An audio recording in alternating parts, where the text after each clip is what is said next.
Assalamualaikum warahmatullahi wabarakatuh. Waalaikumsalam Waalaikumsalam warahmatullahi warahmatullahi wabarakatuh. Bersama dengan mikrofon, topik kita hari ini adalah apakah Pilkada Kabupaten Trenggalek ramai atau sepi? Tapi sebelumnya kita hadirkan dulu narasumber kita, jurnalis kita ya. Ada Mas Agus. Selamat siang Mas Agus. Iya, selamat siang Mas Atang, selamat siang semuanya. Ya, terima kasih juga. Selamat siang Mas Irman. Selamat siang. Ya, selamat siang juga untuk pemirsa di mana Anda berada. Baiklah kawan, sahabat, kalau melihat perkembangan pilkada di Kabupaten Trenggalek sampai hari ini, eh, kelihatannya untuk bakal calon bupatinya ini masih itu-itu saja ya, yang masih kelihatan masih pin. Tapi sebaliknya untuk calon wakil bupatinya banyak yang ngantri untuk bisa digandeng Mas Ipin ya ini. Bagaimana Pak Agus pendapatnya dengan ini? Monggo silakan. Ya, terima kasih. Sebelumnya Assalamualaikum warahmatullahi wabarakatuh. Waalaikumsalam. Untuk semua para pemirsa yang mengikuti mikrofon ini ya. Jadi begini, untuk Pilkada Trenggalek kalau mau dikatakan menarik atau tidak itu kan subjektif ya. Sudut pandang menarik itu beda-beda nanti kacamatanya. Tapi yang jelas dengan waktu kurang lebih dari 85 hari, artinya baru nama Muhammad Nur Arifin yang sudah resmi diusung oleh PDIP Majong sebagai bakal calon bupati. Itu pun karena PDIP bisa memberangkatkan. Sementara belum ada tanda-tanda dari parpol lain, khusus juga dari PKB yang bisa mengusung bakal calon sendiri karena sudah mengendapi jumlah kuota untuk bisa memberangkatkan sendiri. Dan belum juga ada tanda-tanda arah koalisi dari parpol-parpol lain untuk mengusung bakal calon tersebut. Ini artinya kalau tadi Mas Tatang tanya apakah menarik atau tidak, sepi atau tidak, kalau hingga saya katakan ya hari ini masih sepi, yang ramai wakil bupatinya. Ya betul. Nah, betul. sehingga ini saya sebut sebuah pesta demokrasi yang menurut saya ya kurang bagus lah, kurang dinamis gitu.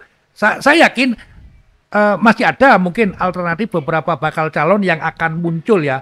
Saya tidak tahu nanti akan muncul koalisi partai mana, tapi ketika melihat waktu yang sudah begitu sangat mepet, saya meyakini bahwa kecil kemungkinan itu ada, tapi saya mengatakan tidak, ada juga, ada kemungkinan ada juga. Tapi kalau hitungan secara matematis dengan waktu yang begitu mepet, saya kok agak pesimis ya ada bakal calon lain yang bakal muncul selain independen maksud saya. Ya, Itu Mas Tatang. ya, terima kasih Mas Agus. Bagaimana Mas Irman dari kacamata penjaringan ini? Mas Agus tadi sudah mengatakan bahwa Pilkada Trenggalek tahun ini 2024 ini sepi ya, tapi ramai di calon wakil bupatinya. Bagaimana pendapat Anda? Kalau saya berpendapat sebagai jurnalis ya, jadi pengamatan saya selaku jurnalis, kalau menurut saya nanti Pilkada Trenggalek ini justru ramai. Alasannya? Alasannya begini, kan masih ada waktu 5 bulan tadi disebutkan. Jadi kalau menurut saya itu justru yang saat ini itu galau, justru petahana kalau saya lihat. Alasannya apa? Kok sampai bisa? Jadi sampai hari ini kan galau ya? petahana pun juga belum menentukan sikap siapa calon wakil bupatinya. Barangkali Nah, banyak wakil bupati yang calon wakil bupati yang ingin mendampingi itu mungkin, bukan. atau yang lainnya? Bukan itu yang dilihat petahana nantinya kalau menurut saya. Siapa calon lawan dari petahana sebenarnya nanti? Kalau nanti muncul calon lawan dari petahana ini adalah orang yang populer, orang yang kuat, dan orang yang dikenal, maka orang yang kuat ini, orang yang populer ini, bisa aja dia mendaftarkan diri di injury time. Ini nanti yang membingungkan daripada petahana. Jadi kalau saya melihat petahana ini nanti masih melihat terus Iya. siapa calon lawan dia nanti. Nah, prediksi saya, kalau nanti calon lawan ini muncul di injury time, Iya. disinilah ramenya nanti pertarungan pilkada itu nanti. Berarti ada indikasi dugaan bahwa nanti ada calon kuat yang bisa mengimbangi Mas Ipin ya. Jelas. Itu. Kalau menurut saya pasti ada calon kuat yang akan mendampingi. Tapi hari ini belum dikeluarkan. Prediksi saya, ini nanti dikeluarkan di injury time. Ini sangat berbahaya sekali. Dia nanti butuh waktu nggak lama karena dia orang populer, dia orang terkenal, nggak lama. 2-3 bulan cukup untuk mengenalkan diri sebagai calon bupati. Karena Nah, ini yang harus dihitung oleh petahana. Iya, iya. Karena sebelumnya mungkin sudah dikenal oleh masyarakat Sudah Kabupaten dikenal. Trenggalek ya. Bahkan seluruh Indonesia Seluruh Indonesia. Iya, sudah iya. kenal nama dia. Nah, ini yang harus benar-benar diperhatikan oleh petahana. Dan kalau saya katakan, kenapa saya katakan tadi bahwa petahana itu galau? Petahana belum tahu pasti siapa lawan dia sebenarnya nanti. Ini Pak Tatang. Ini yang harus. Kenapa saya katakan bahwa pilkada Trenggalek nanti rame. Ini versi saya sebagai jurnalis, kacamata saya sebagai jurnalis, saya melihat tentu rame nanti pilkada Ya, Trenggalek. terima kasih. Mas Agus tadi sampaikan pilkada Kabupaten Trenggalek ini rame ya, versi Mas Hirman ya, jurnalis kita dari Kanal 7 ya. Pendapat Anda bagaimana ini? Ya begini, Mas Herman ya 5 bulan itu kan pelaksanaan. Lah sedangkan pendaftarannya kan pada bulan Agustus. Jadi ada sisa waktu nggak begitu lama loh ini. Saya katakan ini kurang lebih 85 atau 84 hari. Nah, sehingga kalau toh mereka akan membuat kejutan, taruhlah itu orang yang populer ya, yang saya kira ini cukup beresiko ya. Tidak sesederhana itu karena ini lawannya adalah petahana. Saya mengatakan begini, kalau itu nanti muncul di saat mau pendaftaran, nah, sedang kita tahu ya bahwa parpol-parpol yang ada di Trenggalek hari ini yang bisa memberangkatkan kan hanya 2, PDI dan PKB. Ya, Taruhlah betul, nanti itu. PKB misalkan berkoalisi dengan PDI, PKS juga berkoalisi dengan PDI, misalkan. Terus ada parpol yang ini bukan persoalan siapa bakal calonnya, siapa yang mau memberangkatkan. Kan ini yang jadi persoalan itu siapa yang mau memberangkatkan. Kalau toh memang itu ada, itu harusnya koalisi sudah terbentuk. Sangat mungkin saja loh ya ada beberapa parpol yang berkoalisi dengan jumlah kursi yang melebihi kuota, itu sangat mungkin. Tapi yang perlu dicatat bahwa ketika PKB, PKS atau mungkin Golkar itu nanti berkoalisi dengan PDI, saya kira sulit parpol-parpol lain untuk mengusung. Nah ini, jadi menurut saya dari kacamata saya sebagai seorang jurnalis, saya melihat bahwa aroma itu sebenarnya enggak muncul lah. Itu hanya mungkin tapi kalau itu ada calon lokal, saya masih mengiyakan. Tapi kalau calon di luar Trenggalek, saya pesimis itu ada. Karena begini, ini sebuah pertaruhan dan pilkada itu sebuah proses yang sangat melelahkan, baik cara fisik, mungkin juga cara finansial. Sehingga saya kira itu terlalu berlebihan nanti Mas Herman kalau ada tiba-tiba calon kejutan. Kalau waktu pelaksanaan memang iya kurang lebih 5 bulan, tapi waktu pendaftaran kalau tidak salah di bulan Agustus itu mungkin. Ya, terima kasih. Itu tadi ya sebentar Mas Hirman ya. Kalau apa yang disampaikan Mas Agus itu ya tidak mungkin lah, mungkin ada calon dari luar ya. Tapi kalau kita bicara sekarang, kita melihat calon yang sudah ada saja ya. Untuk calon bupati ada Mas Ipin. Terus kedua ada calon bupati ada Pak Mugianto. Ya, itu kan sudah jelas yang ada yang mendaftar itu. Itu tadi kalau hitung-hitungan kursi apa yang disampaikan Mas Agus itu Demokrat dengan 3 kursi apakah mungkin bisa mencalonkan calon bupati itu Mas Iman? Ya, jadi bagaimana pendapatnya kalau itu? hitung-hitungan tadi, kalau PKB, kalau PDI, PKB dan PKS gabung, memang sudah tidak ada kursi Bisa, karena lagi. Golkar masih ada di situ. Kalau misalkan Golkar belum bergabung Ya, dengan PDI masih bisa. Ya, taruhlah bersama juga dengan Golkar. Artinya sudah habis jumlah kursi seperti ini. Ya. Artinya kalaupun nanti ada Gerindra dan Demokrat, kita lihat Gerindra hanya berapa? 4, kemudian Demokrat 3, juga tidak mungkin.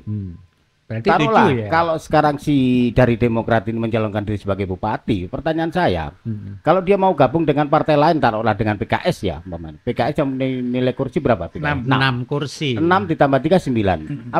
Apakah mungkin PKS akan mau begitu saja? Maksudnya Jumlah sebagai wakil bupati. Tentu nggak mau. Kalau saya jadi orang partai saya nggak mau. Lu ngapain mau saya banyak kursi kok harus jadi wakil bupati? Ya jelas nggak mau, saya harus menjadi bupatinya kan seperti itu. Kompromi politik ini yang sulit. Jadi kalau menurut saya, kalaupun dari Demokrat ini mau muncul, ya kalau saya masih membingungkan ya. Dia nanti harus berhitung-hitungan kursi, harus mencapai kuotanya kan 9 kursi. Ya, harus 9 kursi. Kalau nanti yang disampaikan Mas Agus tadi itu benar terjadi seperti itu, wassalam. Kalau ini berarti terjadi nggak mungkin. Mungkin Seperti barangkali kalau ada deal-dealan loh Pak, saya yang jadi calon bupatinya, Iya. kita nggak bilang kursi ya. Iya. Anda sebagai wakilnya, itu tentunya butuh kos yang besar sekali ya. Kompromi politik inilah yang sulit nanti. Yaitu tadi saya katakan. Termasuk yang disampaikan Mas Agus tadi, termasuk biaya pilkada itu Iya. tadi ya. Iya, kayak gitu padahal. Jadi mungkin saya tambah gini, Mas kalau Agus bisa gimana? dilihat sekarang kan banyak parpol, misalkan PKB sudah menutup pendaftaran, PDI juga sudah menutup pendaftaran, baru menyisakan PKS, Golkar sudah tidak, Iya. Gerindra juga tidak membuka pendaftaran, menyisakan PKS. Nah, sementara PKS sendiri kemarin ada salah satu nominator bakal calon wakilnya Mas Ipin, Mas Syah juga daftar ke PKS. Ini sebenarnya sudah sinyal, ini sudah sinyal kuat bahwa PKS itu jangan-jangan nanti akan ditarik juga oleh PDI. Kan yang sekarang yang masih membuka pendaftaran kan PKS. Semua parpol sudah menutup. PKB menutup, PDI menutup, Gerindra tidak buka pendaftaran. Mungkin masih ada partai-partai lain. Iya. Nah, itu. Tapi saya kira jangan yang harus lupa menjadi Pak Agus, pertimbangan. kalau pendaftaran di daerah bisa aja ditutup. Kan begitu ya? Kalau di daerah oke, bisa ditutup. Iya, iya. Ke tingkat DPD dan DPP masih bisa loh.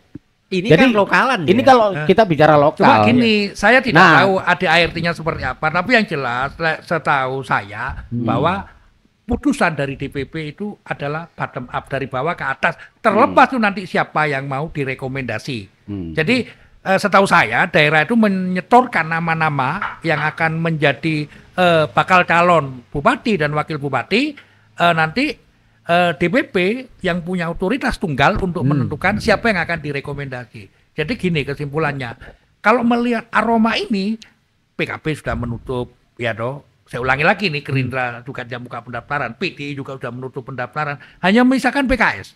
Golkar pun juga sudah tidak. Iya. Nah, ini kan semakin dekat sebenarnya. Bisa ada bakal calon lain, itu terjadi. Yang penting siapa yang mau memberangkatkan, itu persoalannya Mas Herman. Ini bagus, kalau ditutup di daerah, saya katakan lagi, kalau ditutup di daerah, penutupan pendaftaran di daerah itu boleh-boleh saja.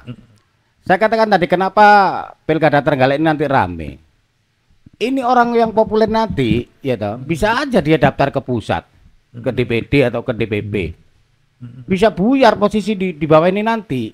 Sekarang faktanya belum ada kan istilahnya koalisi. Koalisi antar partai A, partai Iya, B, sampai hari ini belum ada koalisi. Ini Belum menunjukkan bahwa sebenarnya semua partai ini masih berhitung-hitung juga.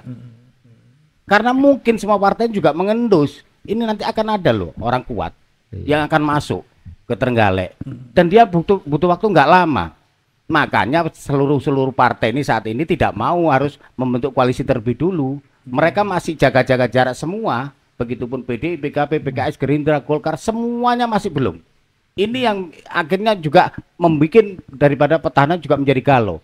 Kalau menurut saya itu tadi ya, saya katakan petahana harus hati-hati dalam situasi ini. Jadi waktu injury time ya nanti. Bisa aja dia daftarnya di injury time. Membingungkan Pak D. Kalau Iya. nanti daftarnya itu di injury time dan dia orang terkenal ini nggak butuh waktu lama Pak D. Saya tandaskan ya, orang terkenal nggak butuh waktu lama.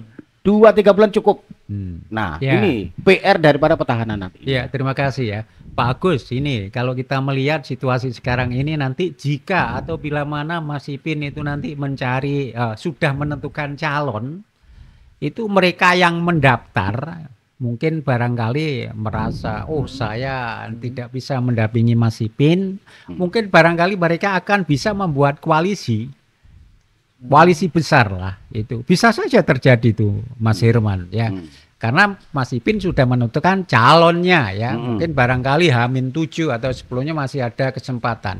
Ini sangat seperti yang Anda sampaikan tadi itu, Mas Ipin pun juga bisa pusing 7 keliling nanti jika mungkin barangkali Mas Ipin memilih dengan petahana untuk wakil bupatinya ya sama ya seperti yang sekarang ini. Bisa jadi mereka yang sudah pingin mendampingi Mas Ipin sejauh-jauh hari sebelumnya sudah bicara itu kecewa dan bisa berkoalisi bahkan bisa menjadi lawan itu nanti bagi Mas Ipin, lawan berat loh ya.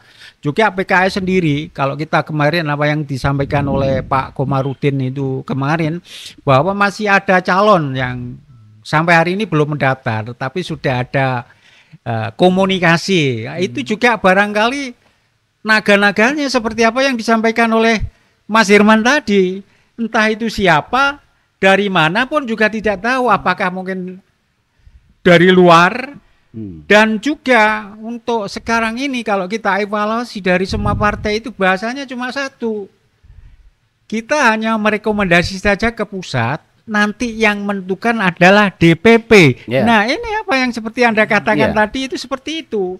Gimana Mas Agus itu kalau terjadi seperti itu? Jadi begini Mas Tatang dan Mas Herman ya, saya akan jadi akan mengatakan politik iya dinamis, tapi politik itu bisa diestimasi. Ada sebuah teori kemungkinan. Jadi taruhlah begini, DPP pun akan merekom, itu pun indikatornya adalah hasil survei. Tidak mungkin DPP akan serta-merta memberikan rekomendasi. Kalau kalah itu tidak mungkin akan direkomendasi.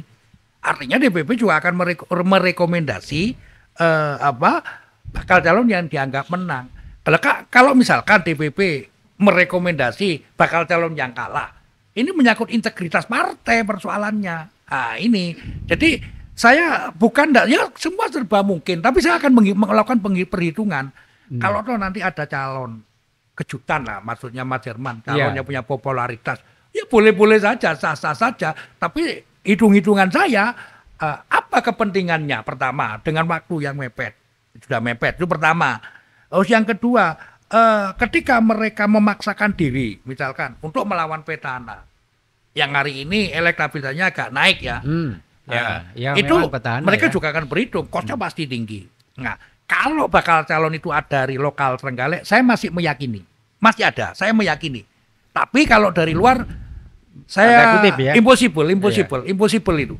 Tadi gini Pak Agus, sampai tadi kan sampai sampaikan bahwa nanti DPP tidak mungkin akan merekomendasi calon yang tidak mumpuni atau pada akhirnya kalah kan seperti itu ya. Ya jelas itu pasti Pak. Ya, itu pasti terjadi seperti itu. Tapi saya yakin yang namanya seseorang ketika memiliki tingkat keterpilihan atau elektabilitas yang tinggi dan memang diminati oleh masyarakat, pasti akan direkomendasi. Jadi kembali lagi ya, kalau saya katakan, saya tetap mau wanti-wanti sebenarnya pada petahana, harus hati-hati petahana di sini. Karena kalau nanti daftarnya ini si calon orang yang populer ini di injury time, bisa bikin kacau ini nanti situasinya. Artinya gini Pak, bisa berubah ya. Bisa aja nanti petahana itu juga nggak akan daftar, menunggu. Berarti wait and see ya, sama-sama saling menunggu. Sama-sama saling menunggu ini. Kalau menurut saya. Jadi untuk mendongkrak elektabilitas, kalau popularitas boleh lah. Tapi kalau untuk mendongkrak elektabilitas itu ada sebuah proses. Jadi survei itu kan ada metodenya. Jadi ketika kalau hanya untuk mendongkrak popularitas boleh lah. Tapi kalau untuk mendongkrak elektabilitas ini butuh waktu. Apa iya dalam waktu yang tidak lebih dari 5 bulan ini bisa mendongkrak elektabilitas yang signifikan? Ini juga dihitung dengan bakal calon tersebut. Jadi elektabilitas itu tidak serta-merta. Kalau popularitas iya. Tapi kalau elektabilitas itu prosesnya ya cukup lama juga ya. Kecuali ini gini. Kalau akan menggunakan politik pragmatis, jadi politik simpel-simpel aja lah. Itu ya masih bisa, Mas Herman, masih bisa terjadi. Tapi perlu diingat, Bung Agus. Jadi gini loh, yang namanya masyarakat pemilih, ya toh, Dia nggak butuh istilahnya ini punya visi misi bagus seperti ini. Dia hanya ingin mengatakan saya suka kok dengan calon itu. Saya suka kok orangnya orang terkenal. Ya sudah, kita pilih orang terkenal aja. Simpel-simpel aja masyarakat itu. Ini yang saya katakan nggak butuh waktu lama. Ketika calon kuat ini nanti hadir di Trenggalek, dia nggak butuh waktu lama. Karena orang sudah mengenal sebelumnya siapa dia. Ini harus diwaspadai. Ini benar-benar waktu 2-3 bulan cukup. Ya. Karena dia orang terkenal, Pak Teh. Iya, kita kalau bicara elektabilitas ya, survei itu sekarang ini saya percaya bahwasanya masing-masing partai punya survei sendiri-sendiri ya. Partai besar, partai atau semua partai deh pokoknya. Jadi saya kira itu sudah menjadi perhitungan dari petinggi-petinggi partai di Kabupaten Trenggalek itu ya. Pak Agus ini seandainya ini ya, bila mana ini Pak Ipin tetap gandeng dengan Pak Sah, ini bagaimana menurut pendapat Anda?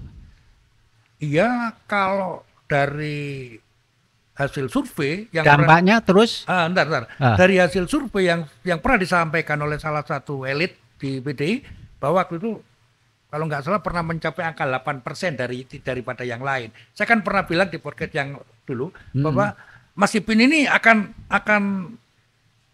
mencoba cermat dalam menentukan wakil. Misalkan begini, kalau misalkan nanti tetap bergandengan dengan petahana ya secara teori mereka tidak lagi sulit untuk beradaptasi, tinggal melanjutkan program-programnya yang selama ini mungkin belum terrealisasi. Ya itu mungkin itu. Jadi kalau dengan Masnya mungkin saja mungkin loh ya Mas Ipin menganggap bahwa kita tinggal ngelanjutin aja lah nanti program-program kita selanjutnya ke depan yang belum terrealisasi di 5 tahun kemarin. Itu. Iya, terima kasih.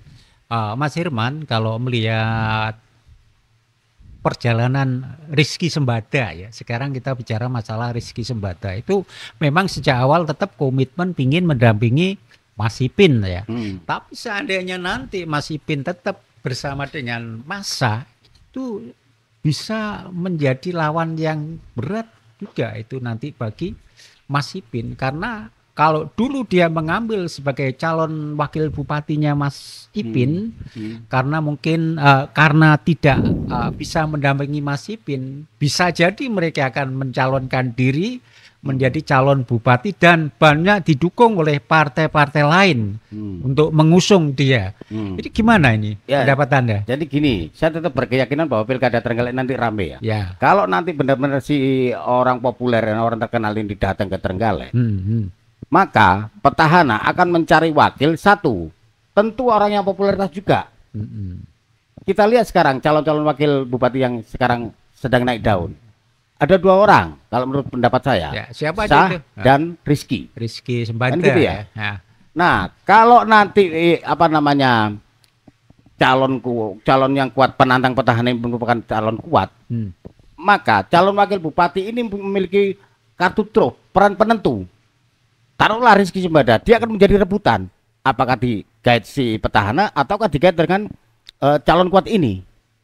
Jika ada calon kuat. Jika calon kuat nanti keluar. Tapi kalau tidak ada Mas Agus, berarti mungkin bisa saja Mas Rizky Sembada ini menjadi calon bupati loh. Ya bisa saja. Juga ya. Karena begini, kalau sekarang kita, jadi sekali lagi ya, saya tegaskan, bakal calon boleh banyak, mau bermunculan, mau ada. Tapi yang jadi persoalan adalah siapa yang nanti akan berangkatkan ketika simpul-simpul partai-partai itu sudah dikunci.